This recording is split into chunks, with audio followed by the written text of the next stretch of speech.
If you do any basic economics course or read any basic economics text, it will usually start with a definition of economics.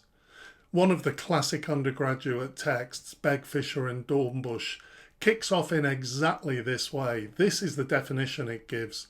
The key economic problem for a society is how to reconcile the conflict between people's virtually limitless desires for goods and services and the scarcity of resources, labour, machinery, raw materials and so on, with which these goods and services can be produced.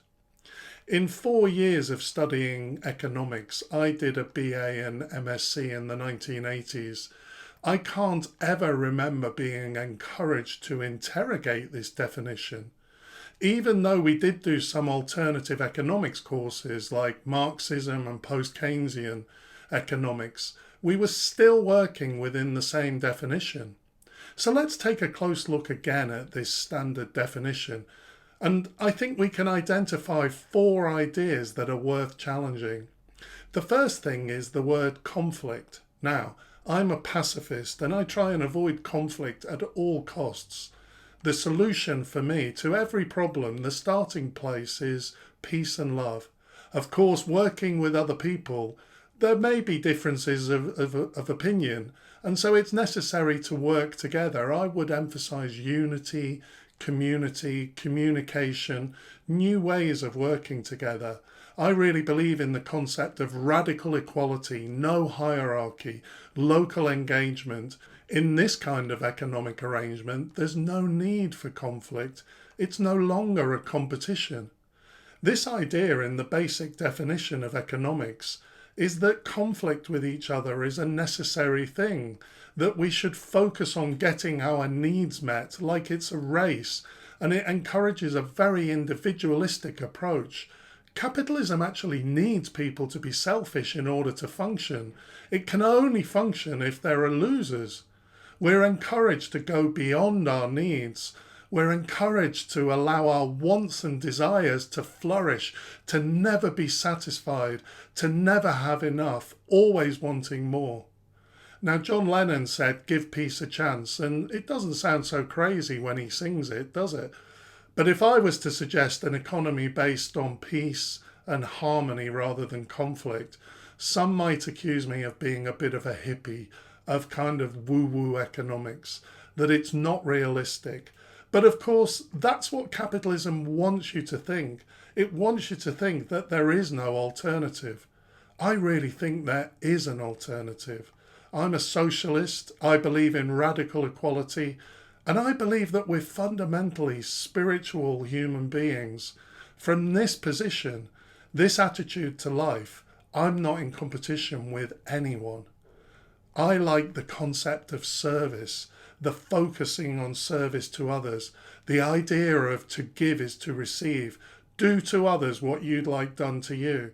This idea is thousands of years old. Isn't it possible that there's something in this idea? This is how I'm trying to live my life, and I must say it's working for me.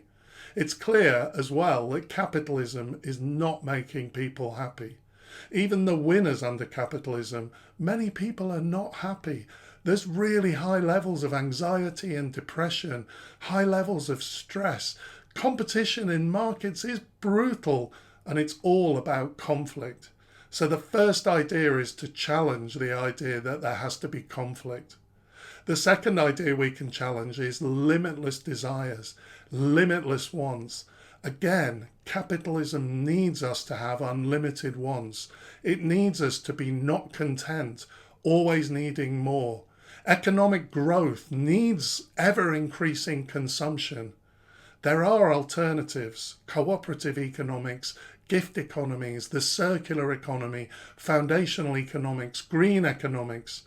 Economics focusing on collective benefit and community-centric values, perhaps a little bit of Marxism, perhaps a little bit of anarchism. These are really interesting ideas to explore. Many years ago, I had a spiritual mentor who said to me, "You already have everything you need to be happy." And on my spiritual journey, this is really proven to be true. And why wouldn't this apply in economics as well as life? The idea of abundance seems counterintuitive. It seems like I need more to be happy, but this is an illusion. I love the idea of enough. This is consistent with a greater environmental awareness, of course, sustainability, halting this terrible cycle of constant consumption and waste. For the sake of the planet, we need to challenge the idea of unlimited desires. But more than that, for the sake of happiness, I think we need an economics focused on finding more contentment in enough than always desperately seeking contentment in more. The third idea to challenge is scarcity of resources.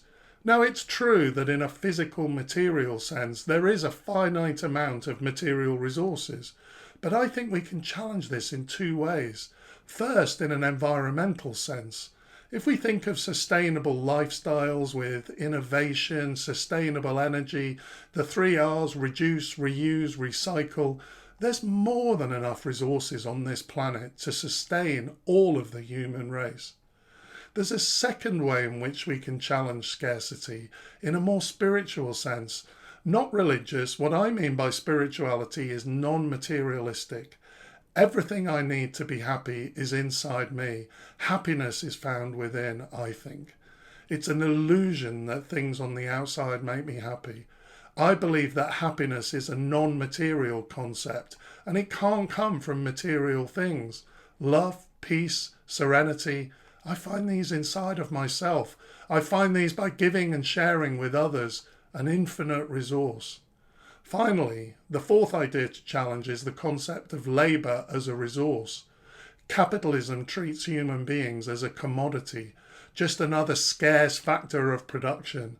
Thinking about this reminded me of a book, Small is Beautiful, Economics as if People Mattered by E.F. Schumacher. This was written in 1973 and it was on my microeconomics reading list when I studied economics in the 80s. We looked at it in the context of the theory of the firm and size of enterprise, economies of scale, and the idea of small is beautiful. I think it's a revolutionary book. There's actually a chapter on Buddhist economics. I don't think the lecturer mentioned this, or at least it completely went over my head at the time. But I did have no spiritual awareness at this point in my life. I love this idea of economics as if people mattered. Capitalism devalues human life and potential. The commodification of labour limits the value of human beings to what's useful in a corporate sense. As I said, I believe in radical equality, and I've done a separate video on this. And radical equality is not consistent with labour being treated purely as a commodity in the market. So I'm calling for a redefinition of economics.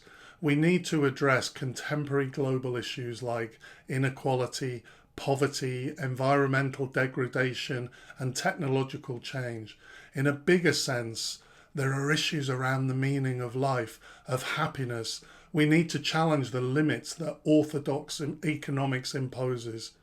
Now, I'm not saying I've outlined all of the answers, and if you think this all sounds like woo-woo economics, possibly. But let's just question this limiting definition, because in a much broader sense, human experience is limitless, and economics needs to be redefined to reflect this. Thanks for watching. If you enjoyed this video, please consider liking and subscribing. I'd be really grateful for that. See you next time.